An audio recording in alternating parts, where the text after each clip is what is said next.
Sa nagbabagang balita, may volcano na sa alert level 3 ngayong Enero. Muling nakapagtala ang may volcano ng daan-daang rockfall events, volcano earthquakes at malakas na pagbuga ng asupre na nagpapakita ng patuloy nitong pag-aalboroto.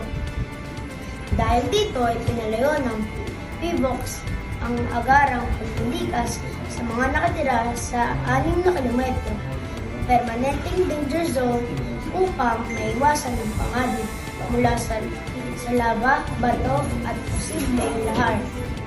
Agad namang kumilos ang lokal na pamahalaan kasama ang Philippine Army, PNP at DNP upang mailigtas ang mahigit 2,000 residente mula sa bayan ng Kamalig, Tinubatan at Santo Domingo.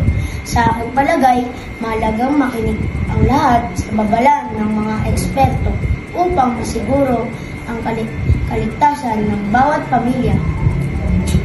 Bakit kailangan lumikas ang mga taong nakatira malapit sa Mayon Volcano?